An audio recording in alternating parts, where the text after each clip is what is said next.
আলহামদুলিল্লাহি ওয়া কাফা ওয়া সালামুন আলা ইবাদিহিল্লাযীনা ইসতাফা আম্মা বা'দ।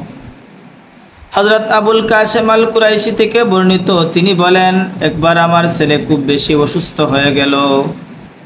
ডাক্তারি কোনো চিকিৎসায় ভালো হচ্ছে না। চিন্তায় পড়ে গেলাম, পেরেশান হয়ে গেলাম। কি করতে পারি? আমার ছেলেকে কিভাবে সুস্থ করা যায়?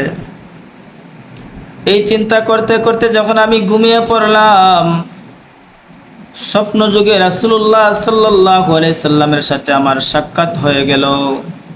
তখন আমার ছেলের কথা মনে পড়ল। তখন রাসূলুল্লাহ সাল্লাল্লাহু আলাইহি সাল্লামকে বললাম, ইয়া রাসূলুল্লাহ, ইয়া হাবিবাল্লাহ, ওগো আল্লাহর রাসূল, আমার ছেলে খুব বেশি অসুস্থ। ডাক্তারি কোনো চিকিৎসায় ভালো হচ্ছে না, সমাধান হচ্ছে না। এখন কি করতে পারি? রাসূলুল্লাহ সাল্লাল্লাহু আলাইহি সাল্লাম বললেন, হে আবুল কাসেম আল কুরাইশি, তুমি কি আয়াতে শিফার কথা ভুলে গেছো নাকি? অর্থাৎ আয়াতে শিফার মাধ্যমে চিকিৎসা বা তদবির নেও না কেন? তখন আমার ঘুম ভেঙে গেল। যখন আমার ঘুম ভাঙলো, সঙ্গে সঙ্গে আমি ওযু করলাম, আল্লাহর কালাম বাহির করলাম, খুঁজতে লাগলাম আয়াতে শিফা কোথায় আছে। তালাশ করতে করতে দেখলাম 6টি স্থানে আয়াতে শিফা রয়েছে। ওয়াশফি সুদুরা কওমিন মুমিনিন ওয়া শিফাউল লিমা ফিস সুদুর ইয়াখরুজু মিন বুতুনিহা শারাবুম মুখতালিফুন আলওয়ানুহু ফীহি শিফাউল লিন্নাস ওয়া নুনাজ্জিলু মিনাল কুরআনি মা হুয়া শিফাউ ওয়া রাহমাতুল লিল মুমিনিন ওয়া ইযা মারিজতুম ফাহুয়া ইয়াশফিন কুল হুয়া লিল্লাযীনা আমানু হুদাও ওয়া শিফা। এই 6টি আয়াত একটি কাগজের মধ্যে লিখলাম।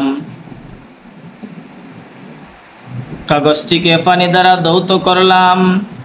সেই পানি আমার ছেলেকে খাওয়াইলাম। পানি খাওয়ানোর সাথে সাথে আমার ছেলে এমন সুস্থির লাভ করলো, যেমনভাবে কোনো জীবজন্তুকে তার বাঁধন ছেড়ে দিলে সে সুস্থির লাভ করে। আজও যদি আপনি আমি আল্লাহর কালামের শরণাপন্ন হয়ে, আয়াতে শিফার শরণাপন্ন হয়ে চিকিৎসা নেই, ইনশাআল্লাহ যত জটিল ও কঠিন রোগ হোক না কেন সমাধান হয়ে যাবে। আল্লাহর কালামের আরো কিছু আয়াত এমন রয়েছে যেগুলা রোগ মুক্তির জন্য, চিকিৎসার জন্য অত্যন্ত কার্যকারী আয়াত। সেই আয়াতগুলো পরে আমরা যখন আমল করব, কোনো রোগীকে ফু দিব অথবা নিজের কোনো রোগ মুক্তির জন্য ফু দিব, আমল করতে থাকব, ইনশাআল্লাহ যত জটিল ও কঠিন রোগ হোক না কেন সমাধান হয়ে যাবে।